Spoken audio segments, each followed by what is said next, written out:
Yes, Assalamu alaikum everybody, and welcome to our special session today. I hope I am audible. Can everybody hear me? Yes, you are. Please continue. Okay. Good.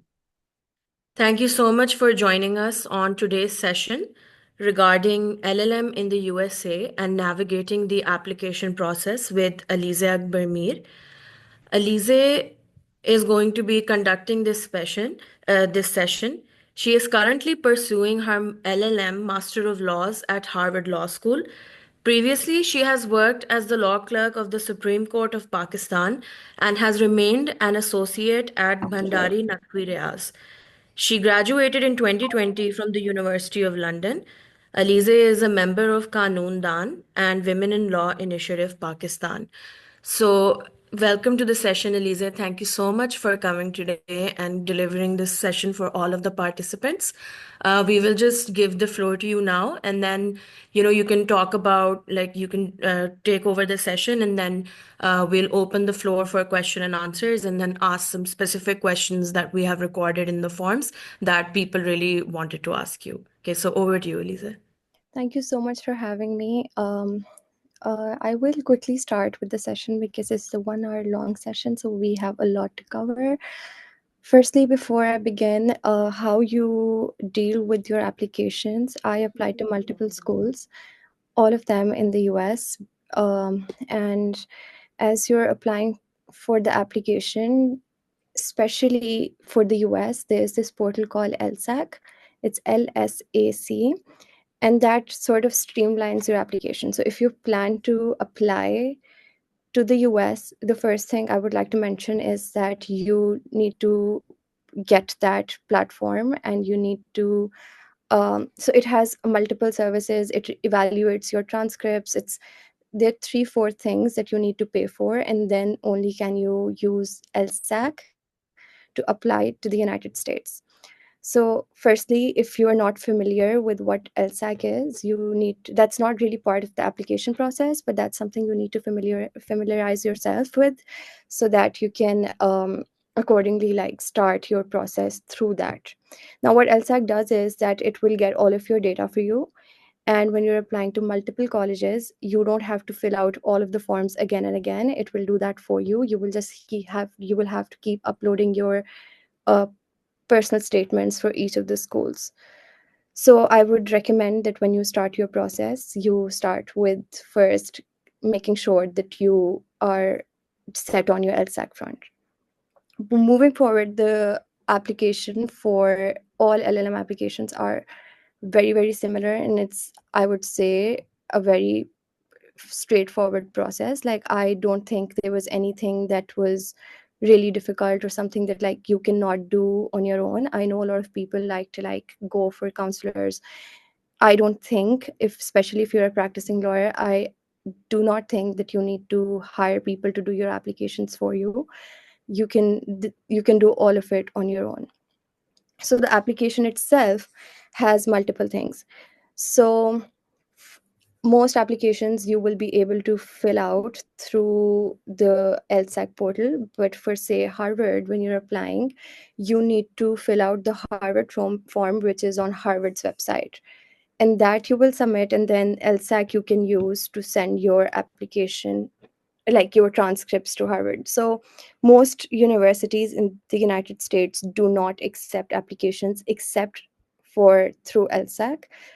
So if you're planning to apply to multiple schools, you have to get LSAC. But like Harvard, for example, will accept applications outside of LSAC. But even for that, you do have an option to send your application through LSAC. So it does get costly because for each application, you're paying the university fee, and then you're on top of that also paying the LSAC fee. So it does get costly. But if you're going through the process, you kind of have to do that. So firstly, there's an online application which has multiple questions. We will deal with all of those questions turn by turn. But except for apart from the online application, the main things that you need to know about is your resume and your personal statements, your letter of recommendations.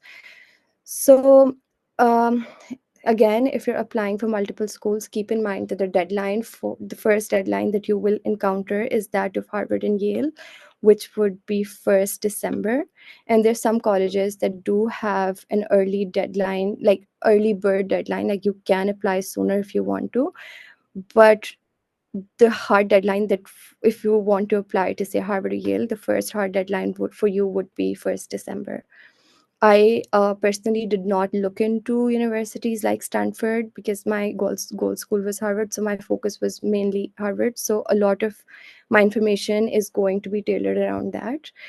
I highly recommend people, if you do have good credentials and a good application, to apply to Harvard, even if you think your chances are slim, because I felt that it really streamlined my application as a whole. Because after having done the Harvard application, which I found to be the most extensive, I did not have to put in the same amount of effort for the other applications that I sent in, because my primary structure of the application was already established by applying to Harvard. So that, I think, really helps. So the second thing to remember is that the deadline is going to be 1st December. I think the applications open around September, so you do have plenty of time. But yeah, so one big thing, even if you think that you're not like a solid candidate for Harvard, I think you should still apply. So, like I said, there's an online application, there's a personal statement, resume, transcripts, and then you have a recommendations letter. TOEFL is something that we should talk about as well. And then financial aid application. I am not like, if I will generally talk about financial aid application, but like for Harvard, that is very specific and like tailored to you. So I think that it's nothing out of the world. You should have a look. I don't think we need to really touch on that. I realize that there's a lot of questions with respect to that, but let's focus on the application for now. So the online application, the online application itself is pretty straightforward. Maybe I can share. Am I able to share screen? I'll make you the host, Alizeh, and then you Okay. do that. So just give me a minute.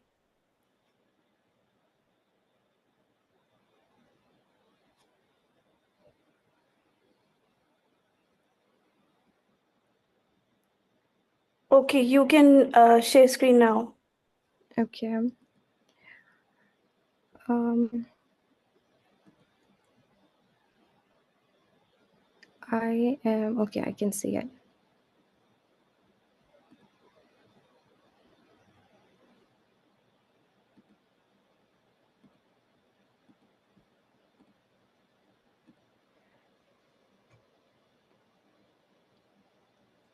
Am I able to share screen? Can everyone see? Yes, it is visible. Okay, so this would be the Harvard application, and I am confident, having just done the process myself, that if you do this app, like fill out this application for yourself, the rest of your applications are pretty much also done. Like, you don't have to really do a lot of work for other applications if this part of your application is done. This is pretty straightforward. You have to first say that if you're going to be using the LSAC services, which would be this. And like, if you are, you have to specify the account number. I personally did not use the LSAC services. However, for Harvard alone, for other colleges, I had to, because they don't give you an option not to. Again, pretty straightforward questions about yourself. Here, so TOEFL here is something that's coming first. So TOEFL for Harvard is not something that Pakistani students have to take. However, I did University of London, so that's something I did mention to them, but they said that they do not require TOEFL for Pakistani students because English is one of our official languages.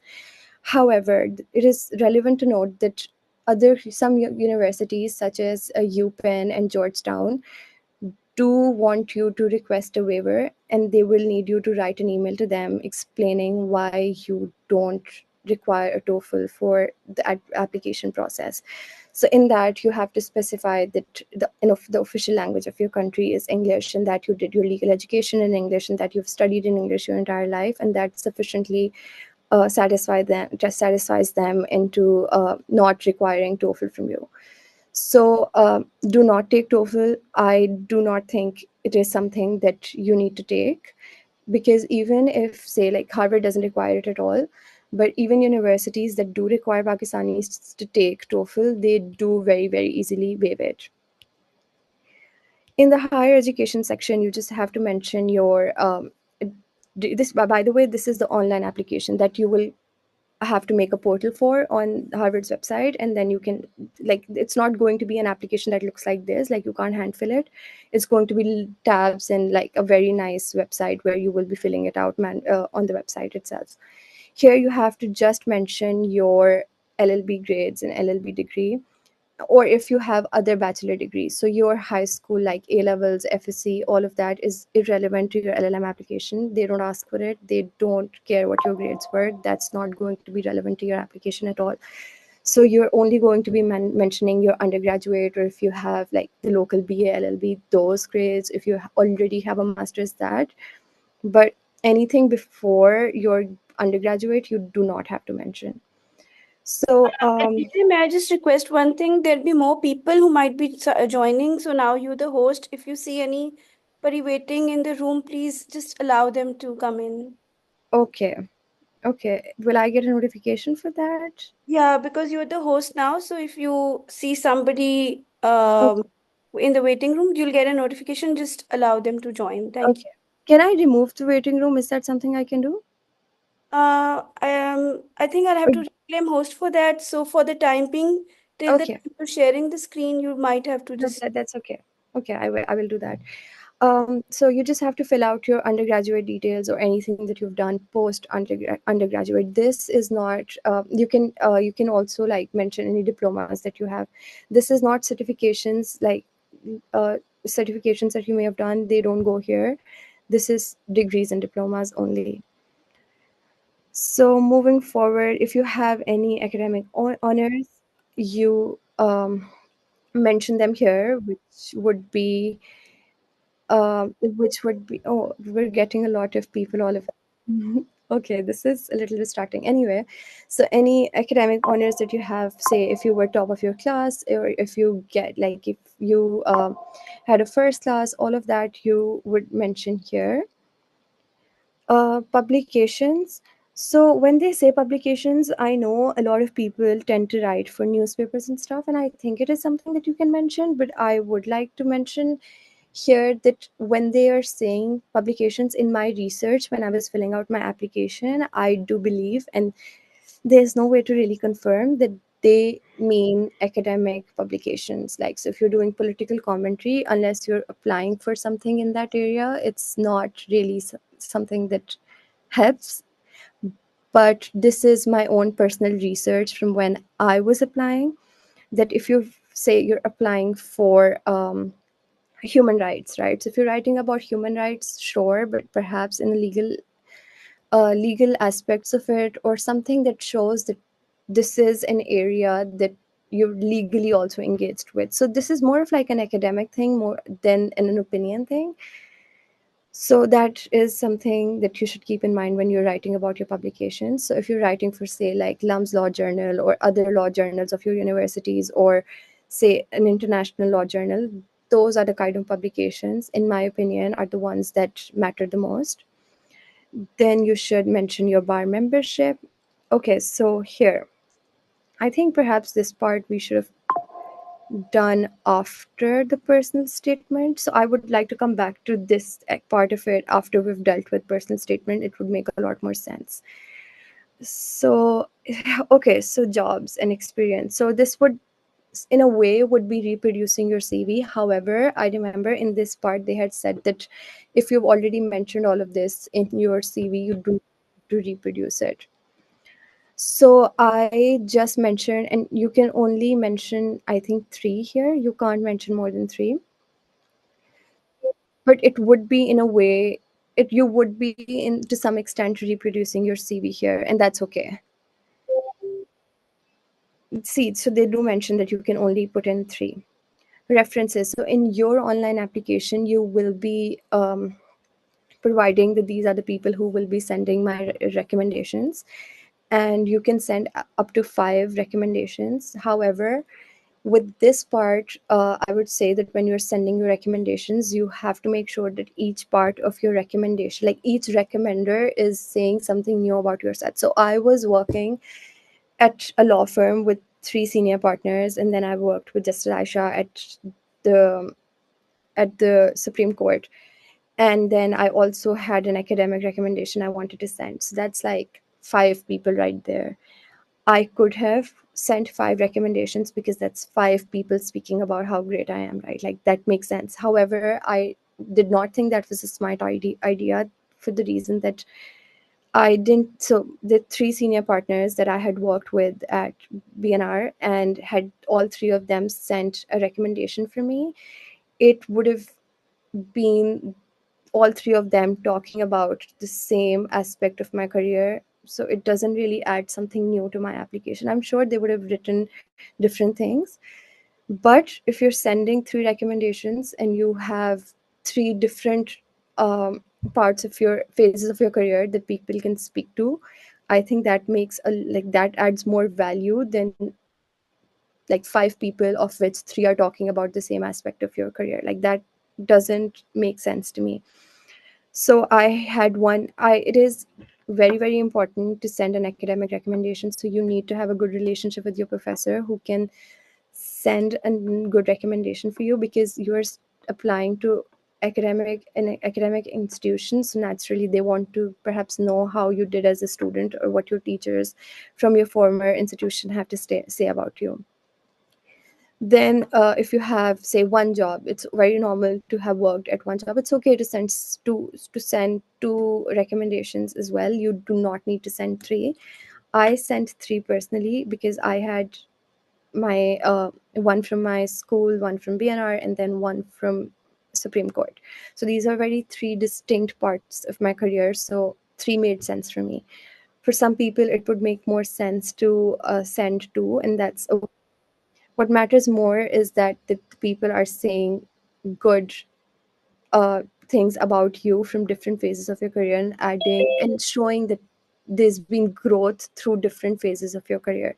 So if professor is writing for you, and then your employer is writing for you, when they're writing about you, it will show that there's been growth from like this phase of your career to the next, and it reflects a lot. And again, coming back to what I just said, that if you're sending 3 recommendations or 2 recommendations from one place, then it's not showing new qualities that have been added to your personality overall.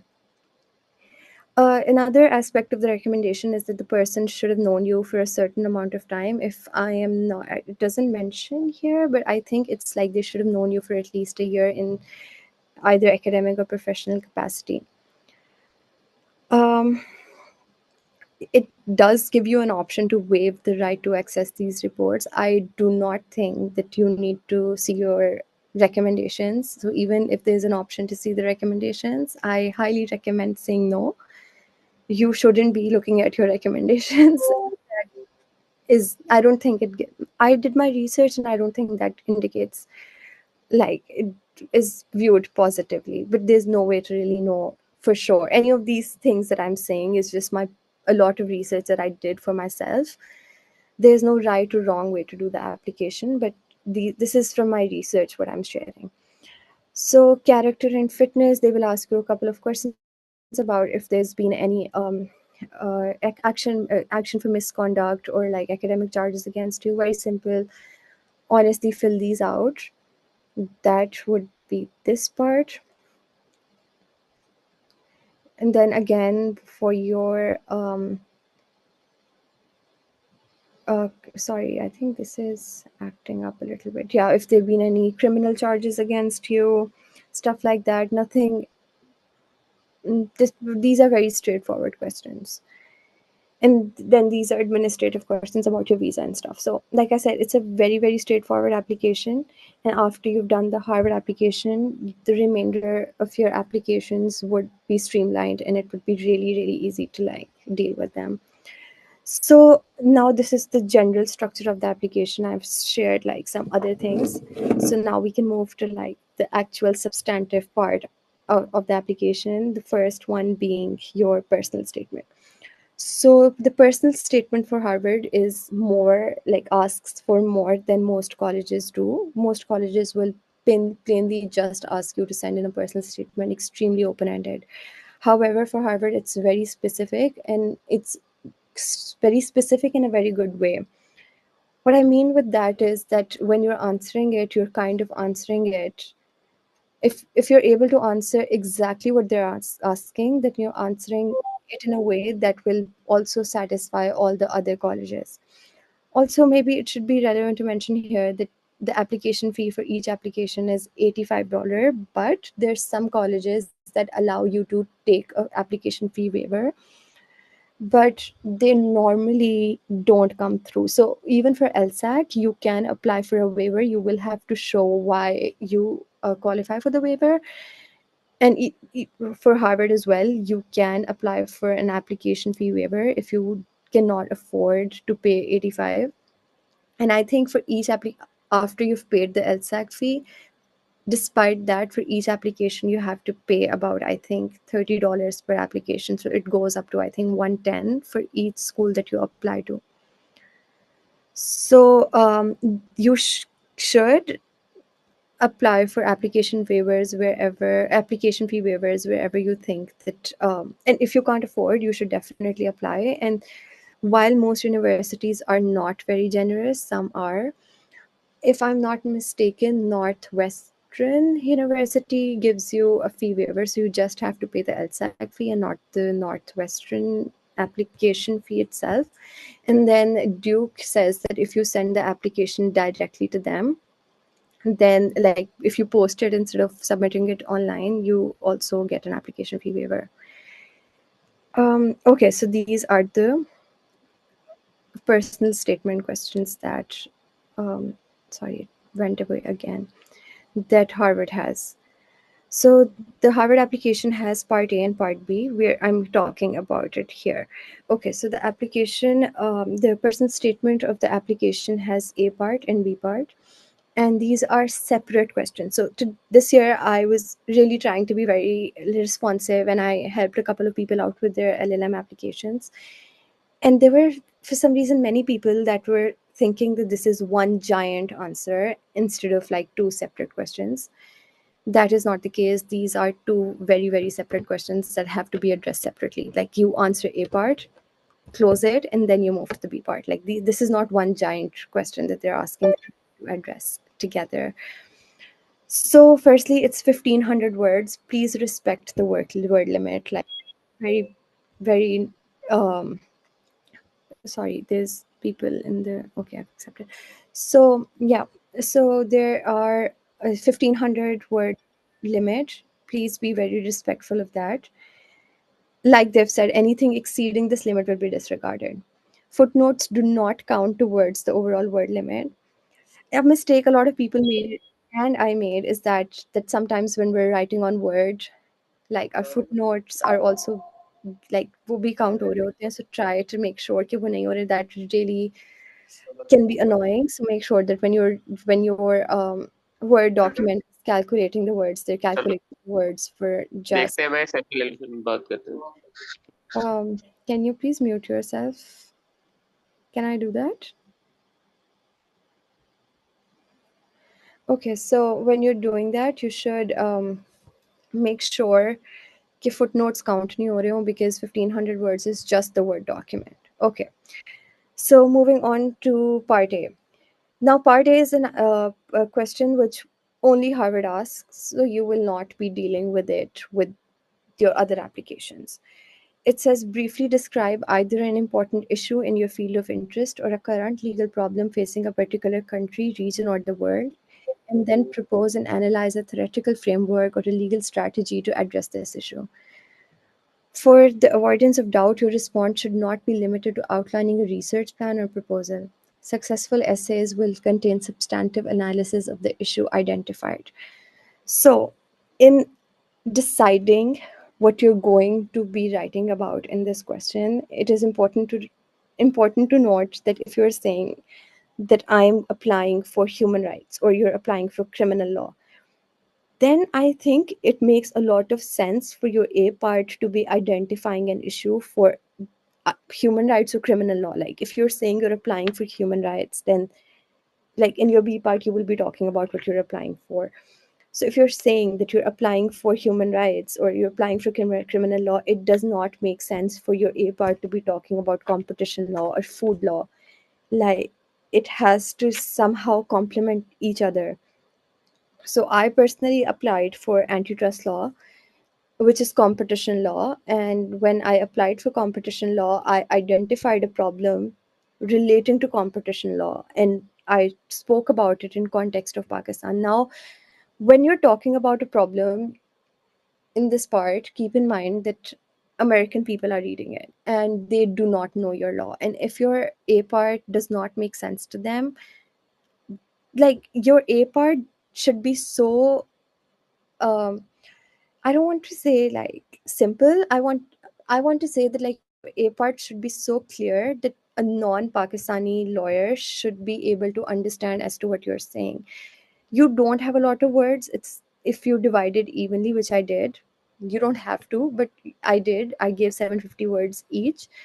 So when you're writing your A part, keep in mind that your A part should be so clear and so understandable by a non-Pakistani lawyer. If you're straight up mentioning like Pakistani laws that are very, very specific to us and we understand and they won't, it will like your essay should make sense in one read. Like they should not have to decode what you're saying because you're talking about very, very complex legal concepts that only pertain to us. So, for example, you want to make it make sense. Essentially, that's what I'm trying to establish here. So, talk about your issue in a way that is easy to read, understandable, and it's okay if you're talking about a very Pakistani issue, but it's also okay if you're not talking about a Pakistani issue. If you're applying for international law, you might be right talking about something that's not related to Pakistan.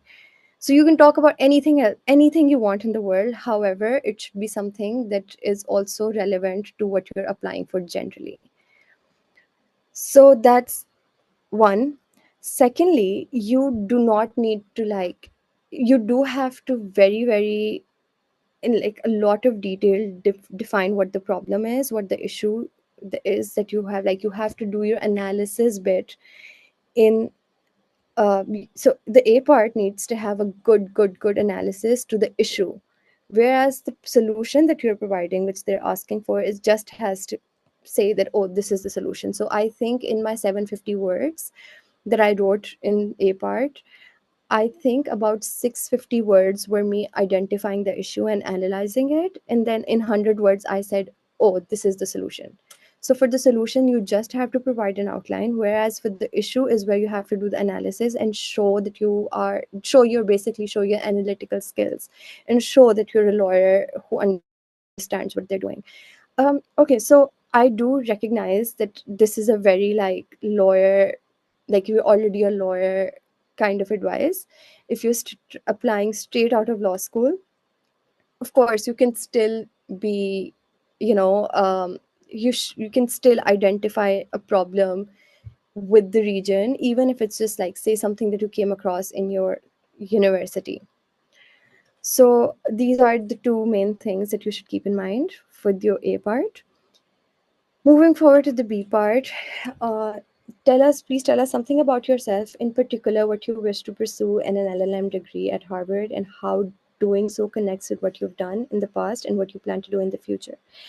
So, with this question, a lot of people think that talking about how their journey has been so hard helps, or that saying that, I was such like I had such hard circumstances and I had to fight a battle to get where I've gotten. I don't know if it helps. It is a very like, I know a lot of people do that, but I do think that's a very undergraduate approach. When you're applying to an LLM, you're applying for a master's degree, so you're saying you want to take it a step forward. So they don't care if you sat under a street light and you studied, or that like things were so terrible for you as you were doing it. However, if it is a genuine part of your struggle, like don't fake it. Like if it is a genuine part of your struggle and you do think it's a part of your career that shapes where you've gotten so far, and you do think that it reflects you, if it truly reflects your journey, you should mention it. However, like when I was applying, my story, I did not have a sob story. Like my story was extremely personal and professional, that this is what I did in undergrad.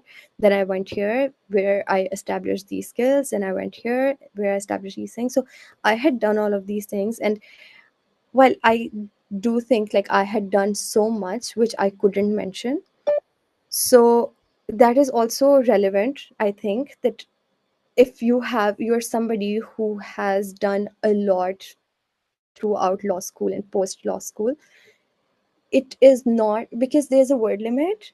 So I, and people do this different approach and it also works for them, but my approach was that I only mentioned things that complemented that I was applying for. So there were parts of my application and my profile and my CV that I took out. Like I just didn't think it was relevant for me to mention those because I was applying for antitrust law. All the work, like all the other antitrust work that I had done, I did not include it because I wanted my application to look like that this is area of focus and I'm talking about the work that I've done here, and which is why I want to take it. Yeah, Nida is saying to please keep your mics on mute. So I think just because you've done a lot doesn't mean that you don't have the space. You have 750 words if you're dividing them equally. You might have done a lot, you can't put it. So you do have what fits and what doesn't. So in this part of the application, they're very specifically asking, and this is the part of the application that you will be able to use for your other applications as well. Tell us about yourself, why you wish to pursue an LLM degree at Harvard, how what you've done so far, and how it. So they're saying, what have you done so far at Harvard, and what do you want to do in the future? So it's I'm very sorry, clear. Alizeh, 1 second. Rai Sameer, can you please mute yourself? Guys, kindly please mute yourself. Please continue. So they're very specifically asking you as to what you have done. Can you please tell me how long has it been? Because I do want to leave some time for Q&A. I feel like I've been talking nonstop. Do we know?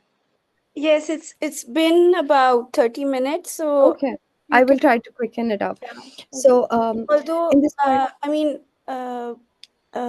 this session, like we did discuss it's for 1 hour, but if you think that, you need 15-20 minutes on top of that, okay, that's also okay.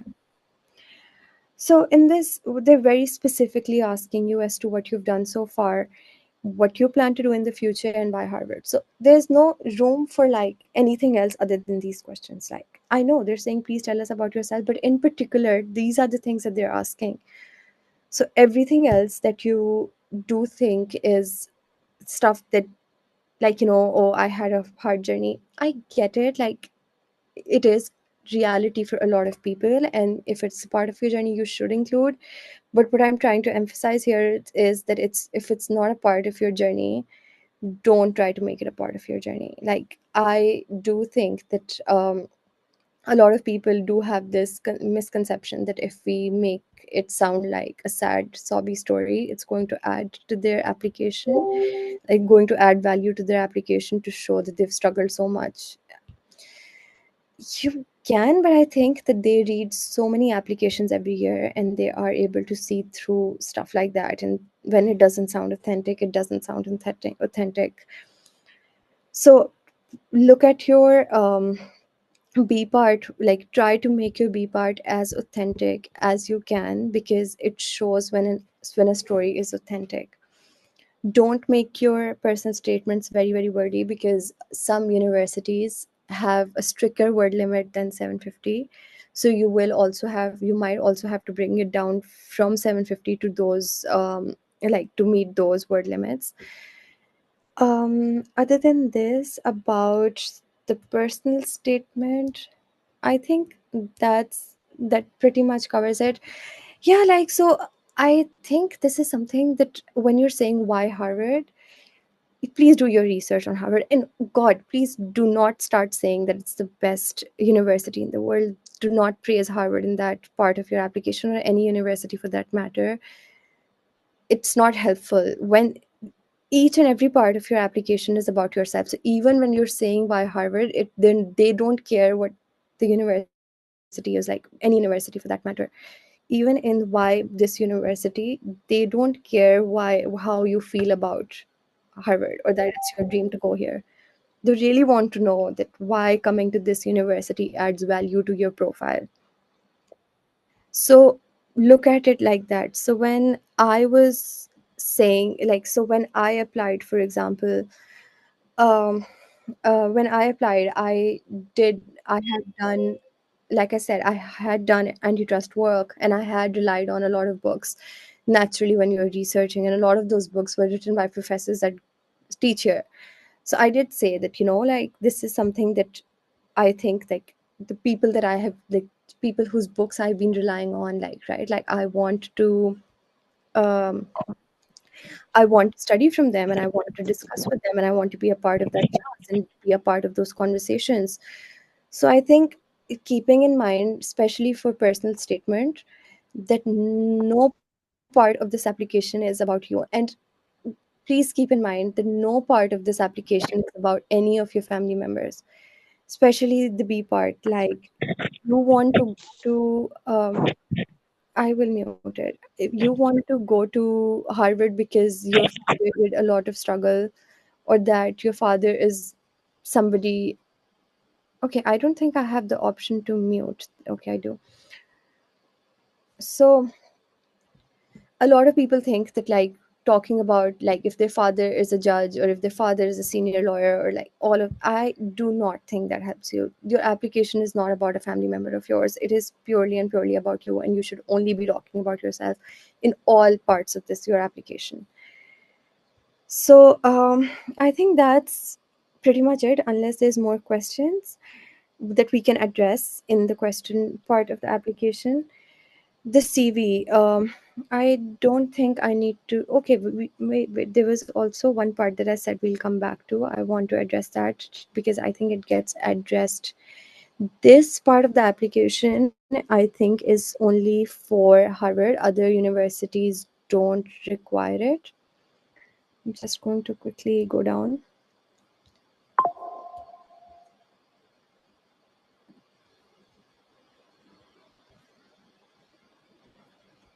Oh, where did it go? So this is a very Harvard specific part of the application where you have to identify your areas of interest, and you have to then also, like, there's a general category and then a specific topic that you want to focus on within that. And in this 1500 characters, I don't know how many words it makes, but there's like a little, when you do the application, you will see this is online application again. So the personal statement is the only, except for CV, that you will be doing on the Word document. Everything else is an online application. So here you will say, like, for example, I said, regulatory, administrative regulatory law, and then I did antitrust. So you identified the areas. You can identify up to three, and then you talk about this part, like the second part here. So please tell us why you're interested in these areas and how they relate to your career goals. Now, this is not your personal statement. The personal statement may sound like that it's asking the same thing as this question, but it is very important to address these questions separately and in a different way, because these questions are very specifically asking separate things. Here they're asking, before they were asking about, like, in the personal statement they were asking about you. Here they're talking about your interest in these areas and how they relate to your career goals. It can sound a little overlappy, and it kind of is, but here you're not talking about yourself as much. You're talking about why your interest developed. So a deeper dive into why you got interested in these areas and how this relates to your career. So very focused on your career and very focused on your interests. Then comes this part, career plans. A lot of people, including myself, when I was applying, were like, okay, you have to show like this is my year 1 to 3, this is my year 4 to 6, year 7 to 8. What if you want to be the same thing throughout your career, right? So I was really unsure because most people I spoke to about this said that they did show that they want to do litigation and then become a judge. I wanted to have a very like straightforward journey, like my year 1 to 7 and beyond said the same thing, and that was okay as long as you can show that your career plans make sense. I think you'll be fine. Now your career plans have to sound very realistic. You can be super ambitious, like you can actually sound very, very ambitious. Like you can say that eventually I want to become a Supreme Court judge. If you want to say that, go ahead, say it. But then it should also kind of be very, it should make sense. Like it shouldn't just be something that you're saying for the sake of saying, like in your journey, like with your personal statement and then your areas of interest or how it relate to your goals, like all of it holistically needs to make sense. So no matter how ambitious you get, it's okay, but it needs to make sense with the other parts of your application. It can't be something that like you're saying that you want to become a Supreme Court judge or that you want to become like the biggest criminal lawyer in the country, whichever one it is. If it's not coming off from your application, like it's just something that you're saying for the sake of saying, it will show. And I think how you can make it sound very, very realistic is by being really true. Like I said that I want to work in this region and I want to work with this law firm because this law firm does this. I also said that like while I'm working in this part, I want to focus on like this part of my career because, like for example, I'll give you an example. You could say that like while I'm working at this law firm, I also want to make sure that I have these many cases so that I can get a license. You can just, as long as it sounds like you have a legit plan and you know what you're talking about because you're fully and truly thought this through.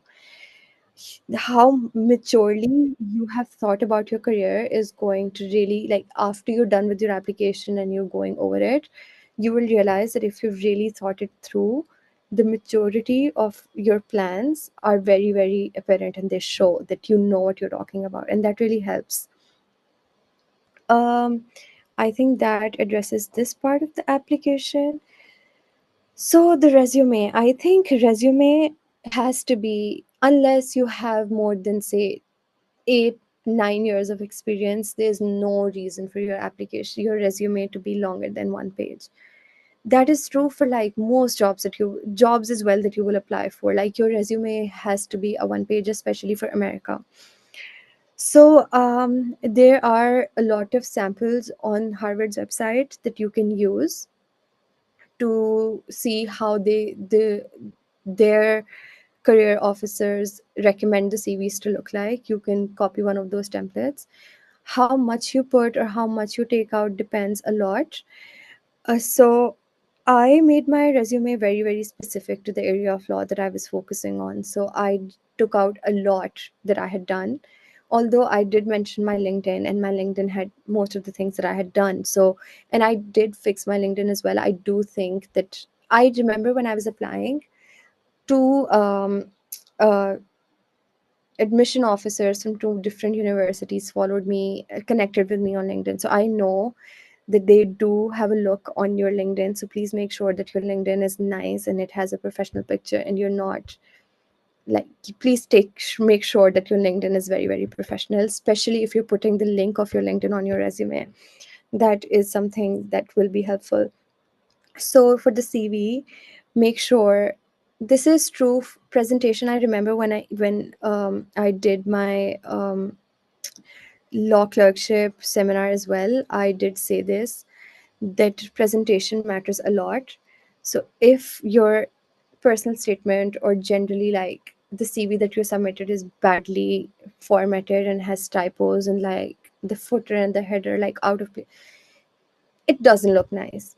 There's honestly like no way to know for sure if it like negatively impacts your application, but I do think presentation in all aspects, you're applying for jobs, you're applying for law clerkships, you're applying for universities, it really matters to make sure that there are no typos and there's no like the formatting is really well done, same fonts everywhere, capitalization, commas, every single thing really makes a difference. Please, this very off topic from what I'm saying right now, please do not use chat gpt. I cannot emphasize this enough. I know it seems like the easy way out, and like you can like also then put it on Quillboard. Or they know the tricks. They've done this, and they're looking at so many of these applications. So if your application sounds super chat GPT, that is not going to reflect very good on you, because if you're applying for law school, you should be able to at least write your own personal statement. You can, like, I know so there are people, like when I got, like I said, that I looked at many applications this year, like I know people think that if they go type, give a very, very detailed prompt to chat GPT, they can pass it off. Or other like language models, like if they do it, it shows like all of us are actively using these AI applications, and as a frequent users, you can, even if you're not an AI detector, you can detect when somebody's written stuff with their with an AI model. So that, other than that, if there's anything that is left, I don't think so. So one more Question answers that people have left in the chat box as well as on the form. So thing, I those. just want to say one more thing.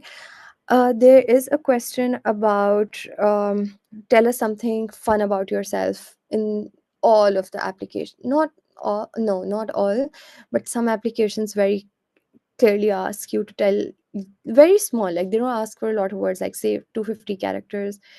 That is important. I think they want fun people here. We like in my batch, I have a US Coast Guard, I have a pole dancer, I have a radio jockey, like really, really fun, interesting people who've done fun, interesting things. So don't take that application, a part of the application non seriously, that you can just say anything. Make sure that you actually like tell an aspect of about yourself that they wouldn't know from the application, and take that part seriously, because that's the kind of stuff that they like to like mention when you show up, and they're going to give you stats that these many students in our batch do this and that. So it's something that you shouldn't take very lightly. So address, oh, one more thing, sorry. While Harvard application for the most part will streamline your applications for other universities, Columbia, I remember, asked a very specific question, which was that how, I can't recall the exact words of it, and I don't have the application open, but it was something that how do you add diversity in, how do you think you will benefit from the diversity of our class, and how do you add diversity in the class as well? So that is a question that asks about like you, and what do you add to the class, and what do you think you will take from the class. So this is one question that Harvard did not have and Columbia had. So that, I think, again, only and only about you. Try to really, really brainstorm this. And frankly, when I was doing the application, I submitted on the last day, and I did not have a lot of time for this question when I was doing the Columbia application, because I submitted the Harvard application, then I opened the Columbia application for the first time, and I think I had like 2 hours to submit my Columbia application. So keep in mind that there some applications might surprise you with the surprise question in there. So while this application will streamline most of the things for you, you want to look at all the applications that you want to apply for, so that if there's a new question, you are not, surprised by it. That, I think, mainly covers the application process. I will briefly talk about the financial aid, or like the scholarship aspect of it. The US does tend to give more scholarships, in my understanding or research, than the UK.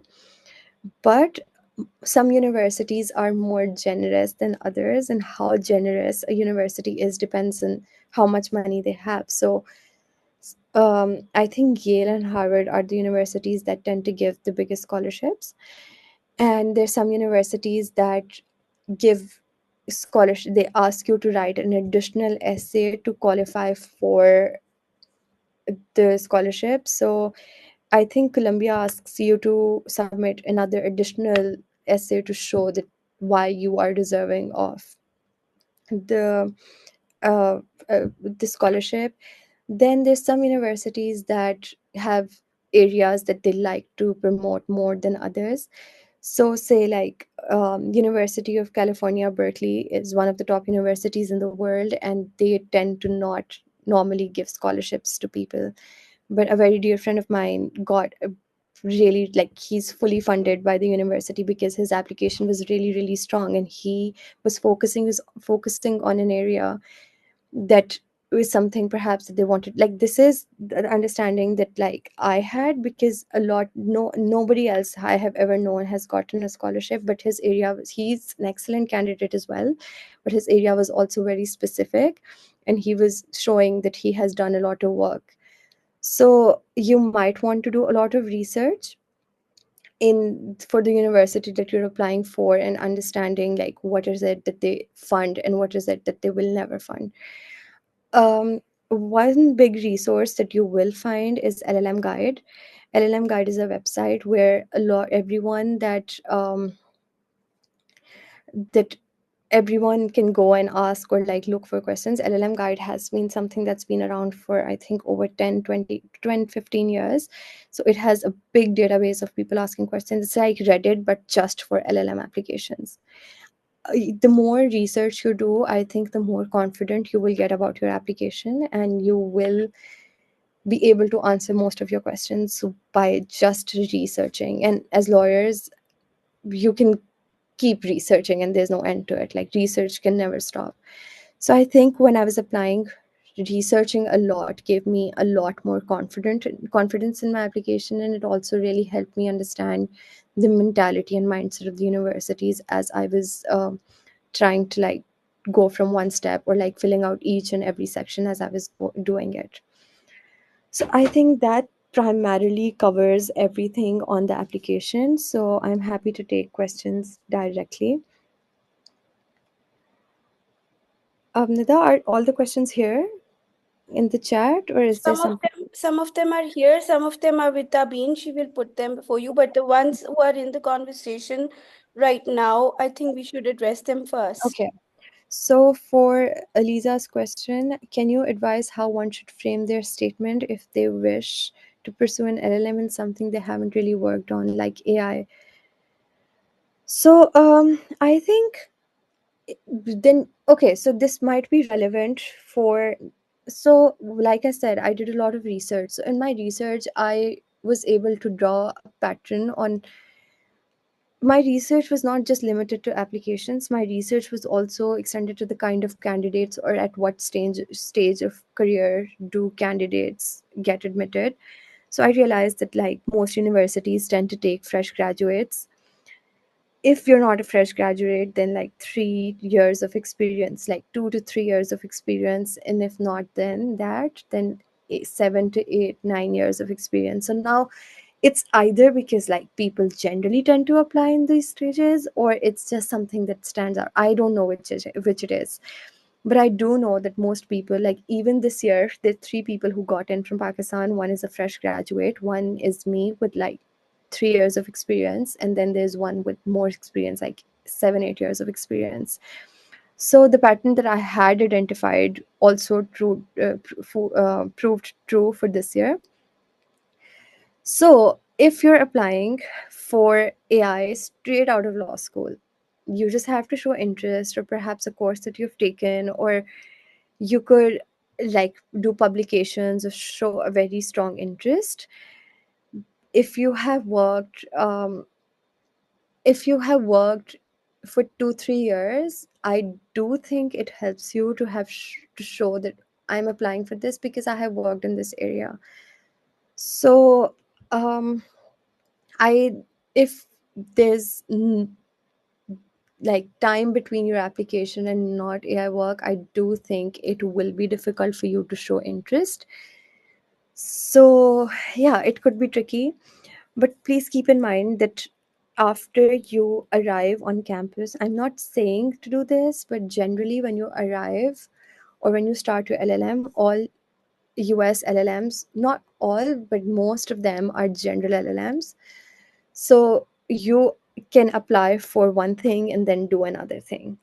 So see what part of your application tends to stand out more. So if say you have no work in AI, but you have a lot of work in something else, and also you can still like you don't have to focus on one part of your career, right? Like you can arrive for your AI for your LLM, take all the AI courses, but also take the other courses that you have actually worked on.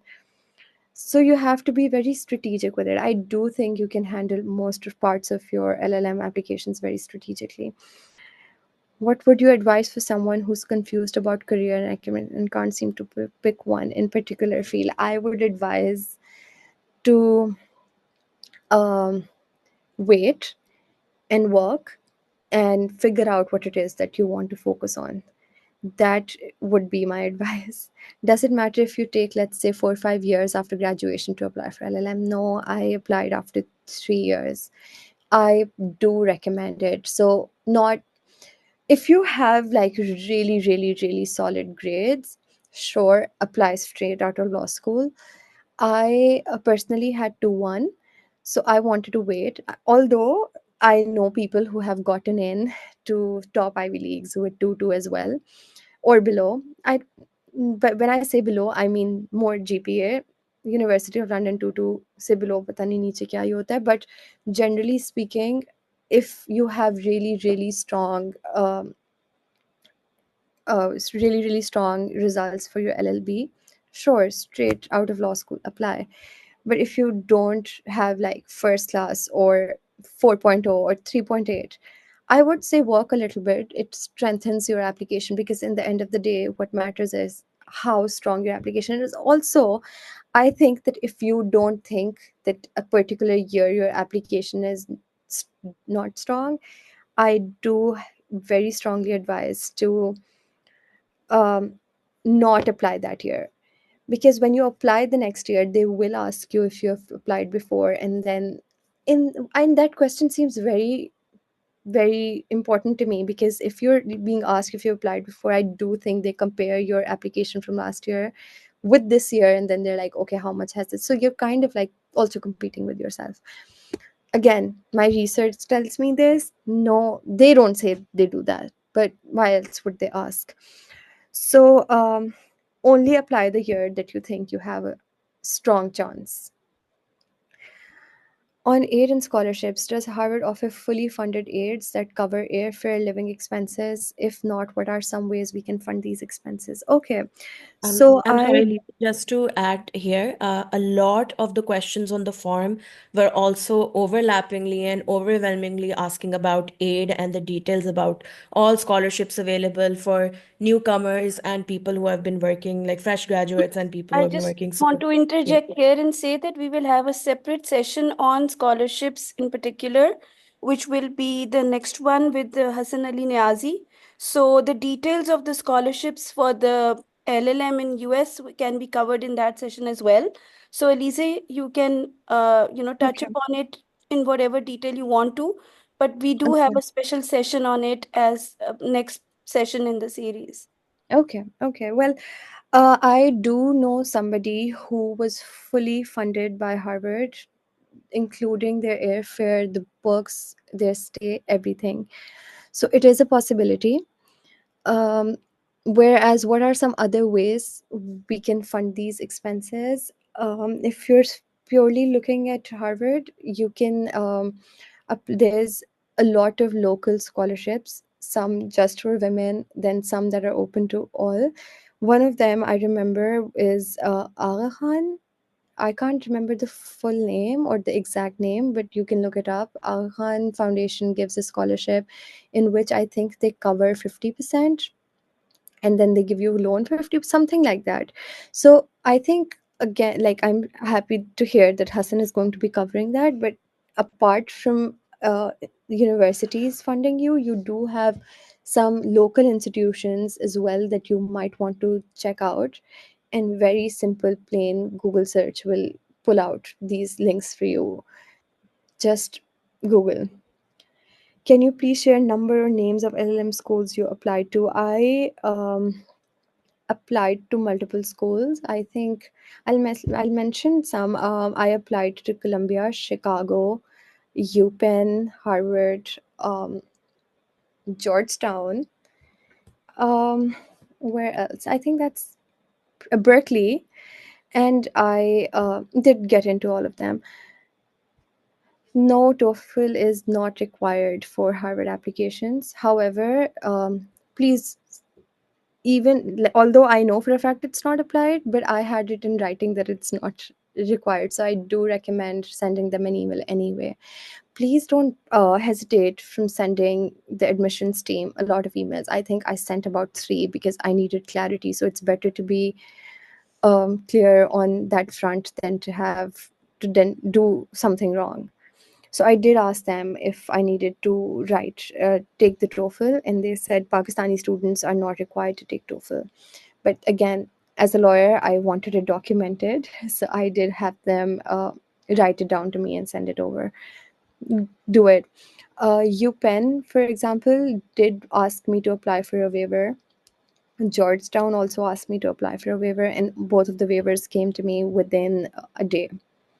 So that's not a problem. I think I have answered the questions. Can you please elaborate on how one can get a full funding from Harvard? You have to fill out your financial aid application. That's pretty much it. And they will assess how much you need and they will cover it for you. So I have answered the questions on the chat. There are a Lisa, couple there of are more more coming questions. in. Yeah. Oh, there are more. Oh, wow. Oh, sorry. I think it's taking a minute for it to load Do you from want the. me to read them out for you so that it's easier for you? No, I think this is after completing law degree from Pakistan, internal law, in which field should one pursue an LLM to secure a job? What are the job opportunities exactly for international students like us in US? I think the job market is something that I do not want to comment on right now because I haven't dealt with it personally. And I don't think that's relevant to the LLM application, so I'm going to move on from this. I'm graduating with 3.62 from NUST this year. What would you suggest? Take a gap year for a year or apply directly after law school? See, so I think that grades matter for sure, but grades are not the only determinator of your application. I also don't understand what 3.6 would mean. I think this would be 2-1. Nida, do you have any idea if 3.6 is 2-1 or not? Like, I understand the UK one, but I think I, if it's not first class or whatever the first class is for the GPA, I would say that maybe work for a year or two and then apply. Do not need to take GRE. Can I share my experience at Harvard up till now? It's amazing, but also it is not relevant to what we're here for. So you can send me a message on Instagram. I will tell you about my experience at Harvard. Okay, so Alizeh, just to confirm for you, apparently it says that 3.3 to 3.4 onwards is like a 2-1. So it's Okay. in that I bracket. think I do know somebody out of law school who did get into an Ivy League after with the 2-1. But I personally wanted to only apply when I thought I had a very, very strong chance. So I chose not to apply until I had some experience to strengthen my application. So that's my advice. If it's not the top grade, work and strengthen your application. You should only apply when your application is really solid so that the first time you apply, it's a strong application.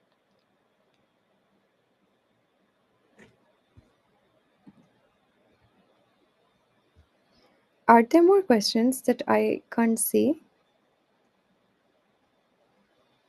Yeah, Yeah, so I there's think just, they're yeah. loading for me after they're loading for you, I think. So I think maybe you can read them out. Yeah, sure. So there's just one more question, and it's asking about the A and B part. They're asking if it should be done in A and then secondly B part or in just paragraphs form.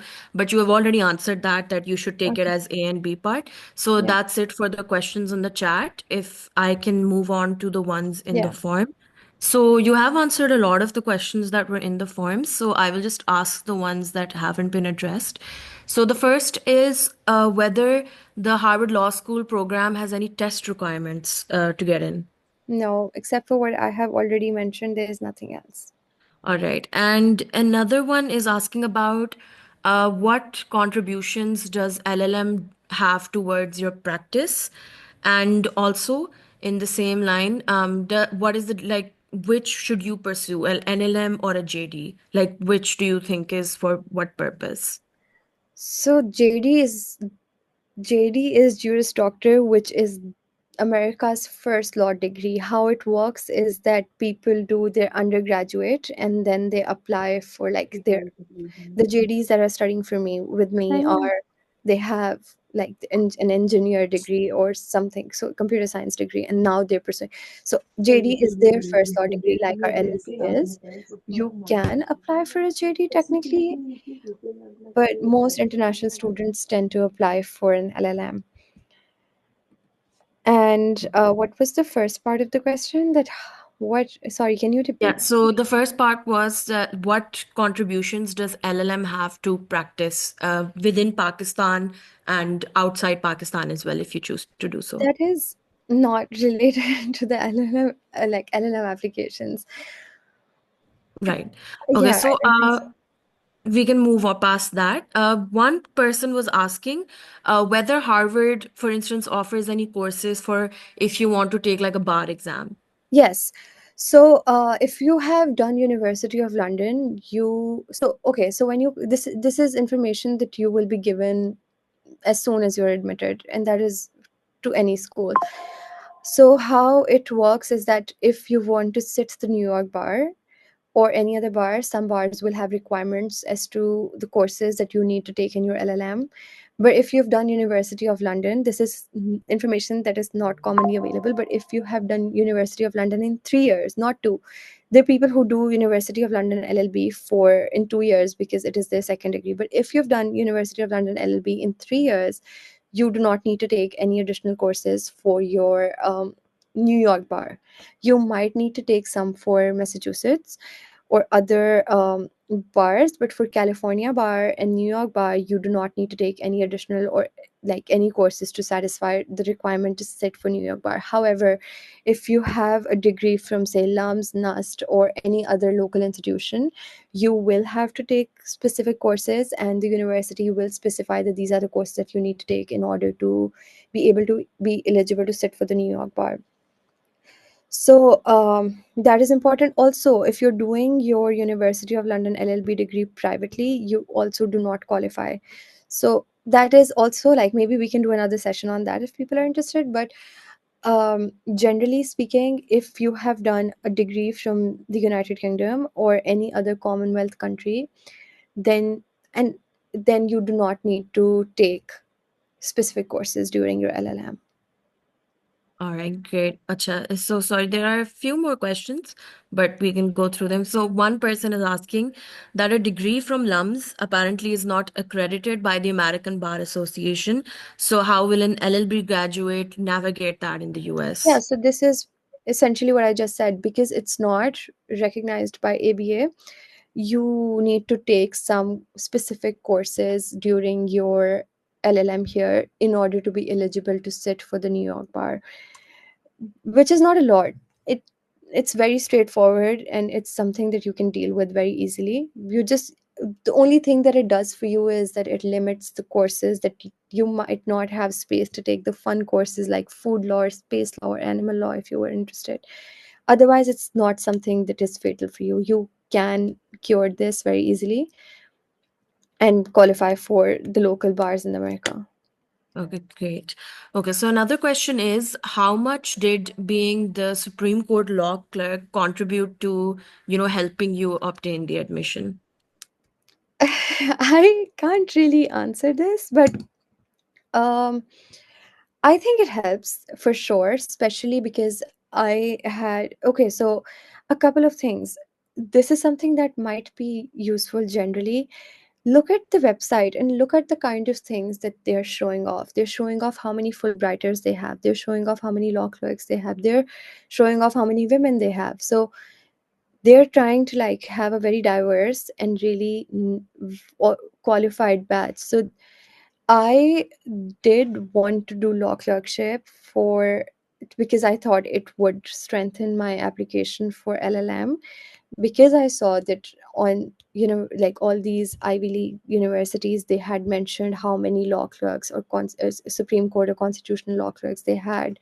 So it was something that I knew that they brag about or care about. So it was one of the big reasons that I wanted to do the law clerkship in the first place. So I think it helps, and it also helps if because law clerkship in the United States is a very, very well regarded institution, and similarly, they also expect other law clerkships. And I think like Pakistani law clerkship is one of the prestigious jobs that a law student can do, and that helps in a lot of ways, not just your LLM applications.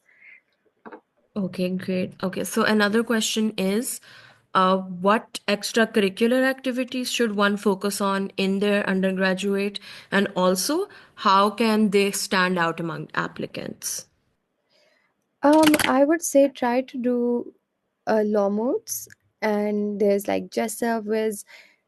Look at what your university offers, and I understand that there's some local universities that don't offer as much as others, and that's okay.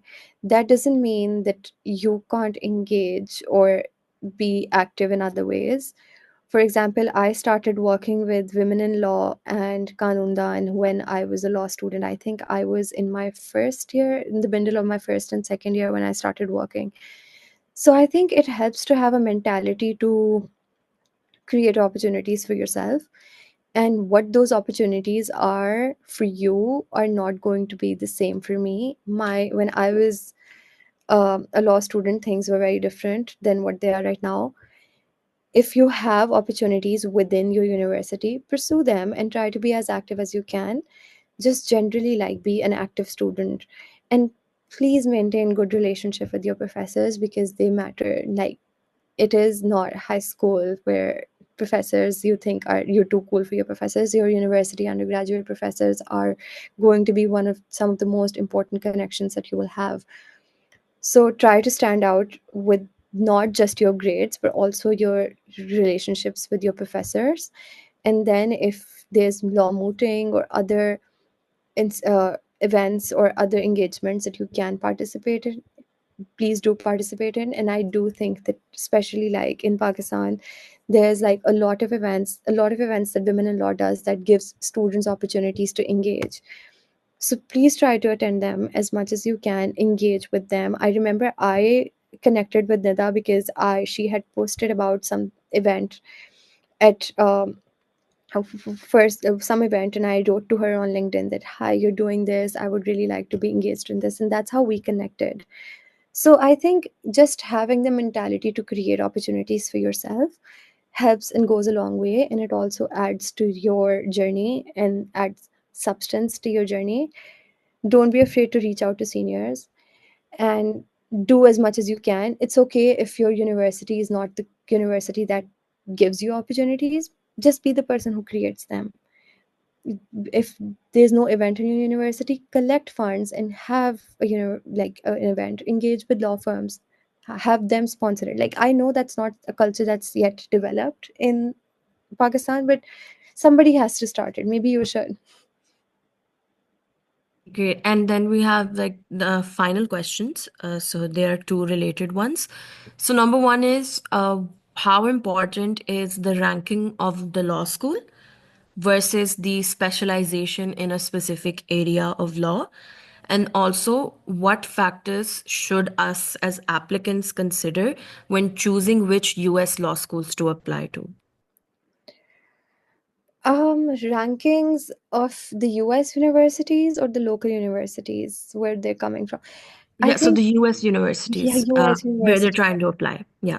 it really depends on your own preference. Like my goal school was Harvard, and I did apply to like multiple universities because you never know how decisions are going to work out. So it's a really like very specific question to you. I think there's some colleges that no matter which area that you're applying for, their name, just because their name exists, sells. So, like, I would say, like, Yale, Columbia, Stanford, like, no matter what part, like, what like, area of law you're applying for, these names are going to sell anyway.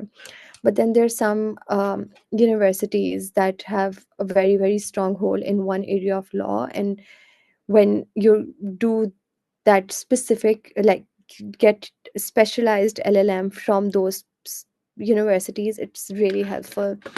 And but that is research that you will have to do for yourself.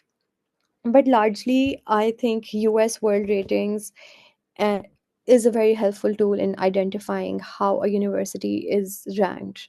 But they're like the top, so T14 are or T6 are generally the same universities, and they have their rankings keep going up and down.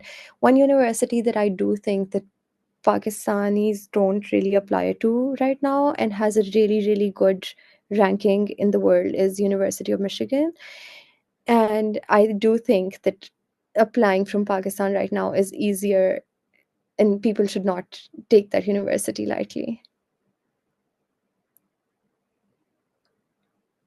Yeah, I think that's all of the questions from the document. So if anyone has any other questions in the room or otherwise, Miss, are there any more questions on Facebook or Uh, anything like that? pretty much जो chat में थे वो ही हैं. Yeah. But अगर कोई in the room out of the 17 participants, if anybody wants to raise their hand and ask a question directly, तो we'll take that. Otherwise, I think हम already काफी over time जा चुके हुए हैं. और Yeah. Alizeh is doing this at 2:30 a.m. her time, so उसके लिए it's Oh, way past bedtime. So we should yeah. also kind of let her go. I'm sure she'll be Mm. open to any follow-up questions that people want to ask her. But if there's no further questions in the room, then we can close it. You can thank her and call it a day. Okay, so I think that that's pretty much it. So thank you so much, Elise, for taking out the time to come to this session and helping the students. I've personally also learned a lot from your session, and just thank you because it was very informative and well thought out and well structured. One last Okay, question. Does there are, Harvard conduct yeah, so there are interviews with prospective students? No, they don't. There's no interviews. Thank you. Salman Abbas Saab, जो scholarship opportunities पे है, we'll have a dedicated session on that, which will be a follow-up session. That'll be with Hassan Niazi, and we will be announcing that soon. So उसको आप join कर लीजिएगा for a detailed session on scholarship opportunities.